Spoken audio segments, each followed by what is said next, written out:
lot of great ideas, a lot of good ideas. You know, if you look at some of my books, if you just step back and think and be willing to rethink, look in other industries, lots of ways to rethink what's going on. You have great opportunities. The problem is nobody likes to what? Change. Innovation is hard. People don't like to innovate. It's scary. People, you know, whoa, you know, hey, what if it doesn't work? What if it costs us money? What if I look bad? What if I lose it? You know, you do all the what ifs. Oh my God, what if this happen? What if that happen? And it's fear. Now, I've written 6 books.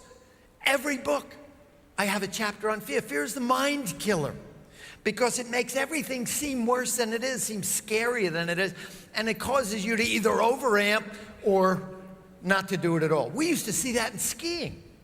You know, you take a group skiing to something new, right? We're talking about innovation, it's something new. You take them to a new slope. And they go to this new slope, an expert slope. What's the sign of an expert slope? Black diamond. So they'd look and they'd see the black diamond, and the first thing they'd say, black!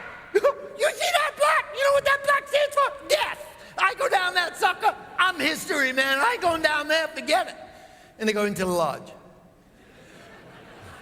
And then I'd say, wait a minute, let's look at how scary this really is. How steep do you think that is?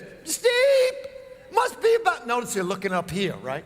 There must be about 68 degrees, 70 degrees.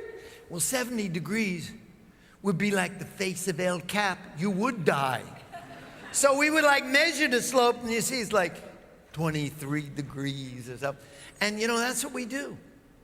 The fear stops you. I was a personal coach of some sales executive guy, and he had a huge presentation the next day, a lot riding on it, and he was panicked. And I went over and worked with him, and the guy was pacing like this and pacing like that. I said, what's going on? He said, I gotta make this thing, I gotta make this thing, I gotta do this. And I said, let's just look at what's the worst thing that's gonna happen. What if you don't get it? He said, what if I don't get it? If I don't get this? You know, I mean, I got a lot riding on it. You know, if I don't get that, maybe I'm not going to make my numbers. If I don't make my numbers, you know, they're knocking off the bottom 10%. You know, I could lose my job. If I could lose my job. And, you know, if I lose my job, how am I going to get another job? You know, it's a tough market out there. Maybe I won't get another job. You know, I got a house to pay for. I got a car to pay for. I got kids in school. I got, you know, and all of a sudden he had himself sitting on the curb drinking Ripple out of a paper bag. You know, so he went from presentation to Ripple time in about 3 seconds. So you got to do a mind check. What's the worst thing that will really happen? Watch out for fear. It'll kill you. It'll slow you down, you know, stop you in your tracks.